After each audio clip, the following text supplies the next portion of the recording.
Assalamualaikum. I am your maths teacher and you are watching Knowledge Light with दुआ बिलाल. पिछली video में हमने अपनी यूनिट नंबर 1 क्लास 9 की मैथ्स एक्सरसाइज नंबर 1.1 का क्वेश्चन नंबर 1 किया था. इस वीडियो में हम एक्सरसाइज नंबर 1.1 का क्वेश्चन नंबर 2 करेंगे. जो क्वेश्चन नंबर 2 है वो है which of the following matrices are equal. यानी कि हमने ये सारे मैट्रिसेस दिए हैं, इनमें से बताना है कि कौन सा मैट्रिक्स इक्वल है. तो हम देख लेते हैं इक्वल मैट्रिक्स क्या होता है. हमारे इसी बुक में पीछे पेज नंबर 3 पे हमें इक्वल मैट्रिसेस की डेफिनेशन दी हुई है, जो कि है let A and B be two matrices. यानी कि उन्होंने कहा है कि ए और बी दो मैट्रिसेस हों, then A is said to be equal to the B. यानी कि फिर ए जो है वो बी के इक्वल तब कहलाएगा और denoted by A is equals to B. यानी कि उसको डिनोट हम A is equals to B करेंगे इफ़ एंड ओनली इफ़. यानी कि अगर the order of A is equals to the order of B. यानी कि हमने अपनी पिछली वीडियो में ऑर्डर्स फाइंड किए थे, तो उस तरह वो ऑर्डर लाइक अगर एक मैट्रिक्स का ए मैट्रिक्स का ऑर्डर 2/2 है तो बी मैट्रिक्स का ऑर्डर भी 2/2 ही होना चाहिए. अगर एक मैट्रिक्स का 1/2 है तो दूसरे का भी 1/2 होना चाहिए. यानी कि जो ऑर्डर एक मैट्रिक्स का है वही दूसरे मैट्रिक्स का भी होना चाहिए. नेक्स्ट है their corresponding entries are equal. यानी कि इसकी जो कॉरस्पॉन्डिंग एंट्रीज हैं वो इक्वल होनी चाहिए. अब कॉरस्पॉन्डिंग एंट्रीज क्या होती हैं वो मैं आपको बताती हूँ. कॉरस्पॉन्डिंग एंट्रीज लाइक अगर हमारे पास एक मैट्रिक्स है 2 9 6 5 is equals to like 1 plus 1 3 plus 6 and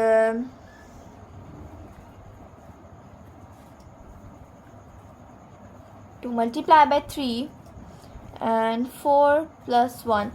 like कोई भी मैंने मैट्रिक्स ले लिया, इसकी कॉरस्पॉन्डिंग एंट्रीज क्या होंगी. इसकी कॉरस्पॉन्डिंग एंट्रीज होंगी, देखिए जैसे ये 2 है, ये एक एंट्री है, तो ये इसके इक्वल होना चाहिए 1 plus 1 के. 9 है, ये 3 plus 6 के इक्वल होना चाहिए. 6 है, ये 2 multiply by 3 के इक्वल होना चाहिए. अगर ये इक्वल है तो ये मैट्रिक्स इक्वल है. सबसे पहले हम इनका ऑर्डर देख लेते हैं. देखिए इसका ऑर्डर, इसका 2/2 ऑर्डर है क्योंकि इसमें रोज जो है वो भी 2 हैं और कॉलम्स भी 2 हैं. तो और इस वाले मैट्रिक्स का भी ऑर्डर 2/2 है क्योंकि ये एक एंट्री है, ये 1 है, ये 2 है. यानी कि 1 and 2 रोज हो इसमें और 1 and 2 कॉलम. यानी कि दोनों का जो ऑर्डर वो है 2/2. सो हमारे पास इसका ऑर्डर तो सेम है. अब हम ना नेक्स्ट वो देखेंगे their corresponding entries are equal. इसकी हम कॉरस्पॉन्डिंग एंट्रीज देखिए, अगर हम इसको सॉल्व करें 1 plus 1 2 6 plus 3 हमारे पास क्या आएगा 9. 2 multiply by 3 तो 3 6 होता है, तो 6 4 plus 1 5. तो देखिए हमारे पास ये सॉल्व हो के आ गया है मैट्रिक्स. हम पहले वाला मैट्रिक्स भी लिख लेते हैं. ये दो हमारे पास मैट्रिक्स हुए, तो ये तो बिल्कुल इक्वल हो गई. देखिए ये इसकी कॉरस्पॉन्डिंग एंट्री 2, ये 2 के इक्वल है, 9 के इक्वल है, 5 के इक्वल है, 6 and 6 ये बहुत इक्वल है. तो हम देखिए अगर किसने हमें कोई मैट्रिक्स दिया हो और उसके दरम्यान में इक्वल लगाया हुआ तो हमें पता होना चाहिए कि ये इक्वल है और इनकी कॉरस्पॉन्डिंग एंट्रीज और ऑर्डर भी इक्वल होना चाहिए. लाइक अगर हमारे पास कोई भी उन्होंने दिया हुआ है, अगर हमारे पास किसी वेरिएबल के साथ दिया हुआ है तो वो हमने खुद फाइंड करना होगा. वही क्वेश्चन नंबर 3 में है, वो मैं अपनी नेक्स्ट वीडियो में आपको बताऊँगी. उसके अब हम पहले अपने क्वेश्चन नंबर 2 की तरफ आ जाते हैं. उम्मीद है आपको ये तो समझ आ गया होगा कि इक्वल मैट्रिसेस क्या होता है. तो हमारे पास जो क्वेश्चन नंबर 2 है वो है ये which of the following matrices are equal. A is equals to 3 हम लिख लेते हैं.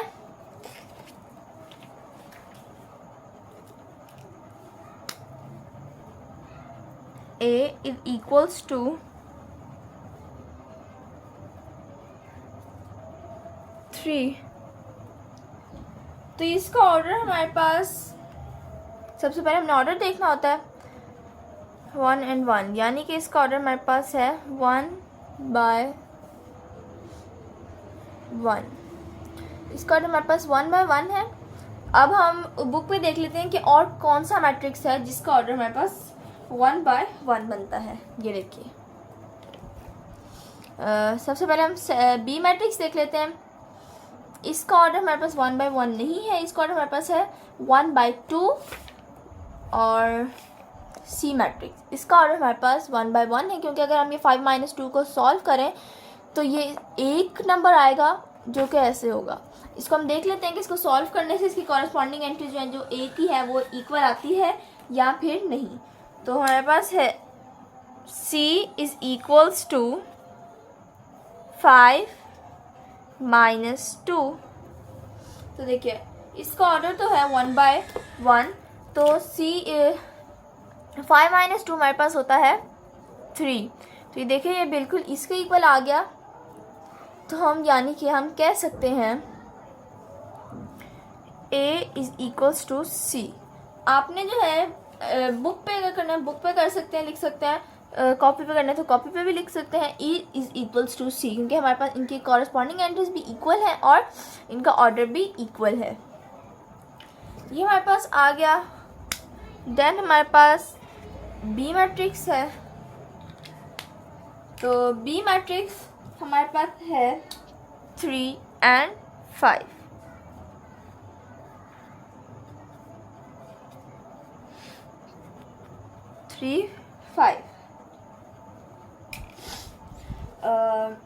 इस तरह हमारे पास ये देखिए डी मैट्रिक्स है। उस इसका सबसे पहले हम ऑर्डर देखते हैं कि बी मैट्रिक्स का ऑर्डर क्या है। बी मैट्रिक्स का हमारे पास ऑर्डर है 1/2। इसका ऑर्डर हमारे पास 1/2 है। तो हम इसी तरह अब हम देख लेते हैं। इसका ऑर्डर में हमारे पास 1/2 है। हम डी मैट्रिक्स देख लेते हैं और आई मैट्रिक्स, इसका ऑर्डर भी हमारे पास 1/2 है। सबसे पहले हम डी मैट्रिक्स देखते हैं। D is equals to 5 3।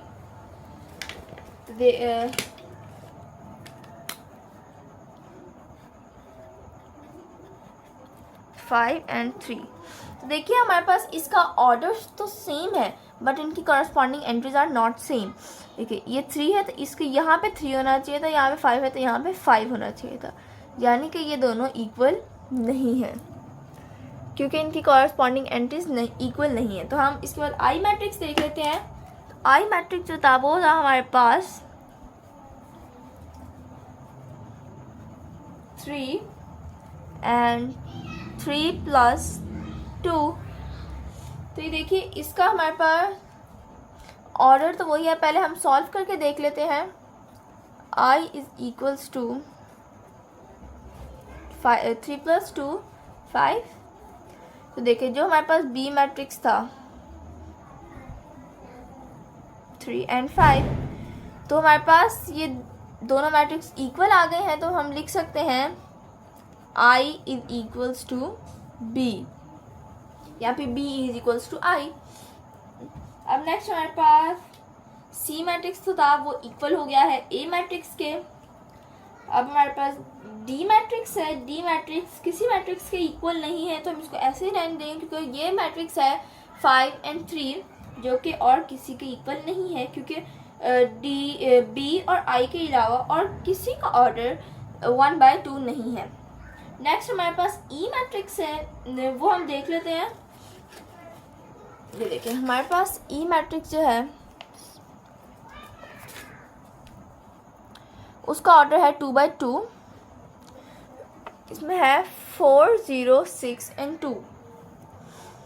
और किसी का ऑर्डर हम देख लेते हैं 2/2 है या नहीं। हमारे पास जे मैट्रिक्स है। जे मैट्रिक्स का ऑर्डर हमारे पास 2/2 है। देखिए 1, ये हमारे पास में 2 रोज हैं एंड 2 ही हमारे पास कॉलम्स हैं। हम इसको सॉल्व करके देखते हैं कि इनकी कॉरस्पॉन्डिंग एंट्रीज भी इक्वल आती हैं या फिर नहीं। तो देख लेते हैं। जी। तो हमारे पास ई मैट्रिक्स है वो 4062 के इक्वल है, और हमारे पास हम आई मैट्रिक्स जे मैट्रिक्स लिख लेते हैं। जो हमारे पास जे मैट्रिक्स है वो इक्वल है 2 + 2, इसको हम सॉल्व करेंगे। 2 + 4, 2 - 2 एंड 2 + 0। ये हमारे पास जे मैट्रिक्स है, इसको हम सॉल्व करते हैं।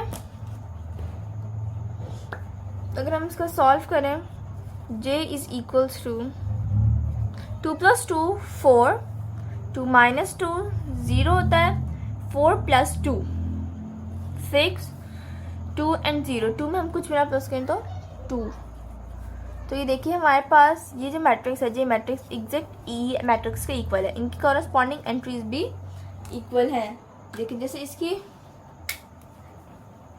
4 4 के इक्वल है, ये 0 के इक्वल है, ये 6 है, 2 एंड 2 इक्वल है ये। तो अब हमारे पास नेक्स्ट मैट्रिक्स है एफ मैट्रिक्स। एफ मैट्रिक्स हम देख लेते हैं, उसका ऑर्डर हमारे पास 2/1 है, एंड जी मैट्रिक्स है उसका ऑर्डर भी हमारे पास 2/1 है। तो हम इसको लिख के देख लेते हैं। F is equals to 2/6,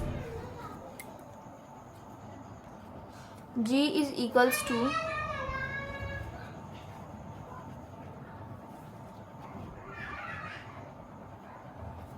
3 - 1 and 3 + 3। ये दो हमारे पास मैट्रिक्स हैं। ये हम देख लेते हैं, ये तो पहले ही सॉल्व है, और हम जी मैट्रिक्स को सॉल्व करते हैं। 3 - 1 आंसर हमारे पास आ जाएगा 2, 3 + 3 आंसर 6। सो हमारे पास जी मैट्रिक्स जो है वो इक्वल आया है 2 एंड 6 के, जो कि एफ के बिल्कुल इक्वल है। तो हमारे पास आ जाएगा F is equals to G. Next matrix H है, जो कि इक्वल हो चुका है। देखिए जैसे हमारे पास हमने जो ई मैट्रिक्स किया था, क्योंकि जे के इक्वल था, ई मैट्रिक्स हमारे पास 2 उसको इक्वल था, E is equal to J and is equal to H. एक मैट्रिक्स हमारे पास 4 या 3 मैट्रिक्स के इक्वल भी हो सकता है। जैसे हमारे पास ई मैट्रिक्स था वो जे के इक्वल भी था और एच के इक्वल भी था, क्योंकि ई मैट्रिक्स और एच मैट्रिक्स दोनों की कॉरस्पॉन्डिंग एंट्रीज बिल्कुल सेम है, हमें सॉल्व करने की भी ज़रूरत नहीं है। देन आई मैट्रिक्स वो भी हो चुका है, जे मैट्रिक्स भी हो चुका है। सो थैंक्स फॉर वॉचिंग, और मुझे उम्मीद है कि आपको समझ आ गया होगा। अगर आपको कुछ समझ नहीं आई तो आप मुझे कमेंट बॉक्स में कमेंट करके बता सकते हैं, मैं आपको बता दूंगी कि इसका कैसे सॉल्व करना है, या आपको जहाँ पर भी कुछ क्वेश्चन है तो मैं आपको उसको आंसर करूँगी। और अगर आपको ये वीडियो अच्छी लगी, समझ आई, तो आप मेरे यूट्यूब चैनल को सब्सक्राइब कर दीजिए, मेरी वीडियो को लाइक कर दीजिए, और सब्सक्राइब के साथ बेल आइकन को क्लिक करना मत भूलिएगा। Thanks for watching. अल्लाह हाफिज़।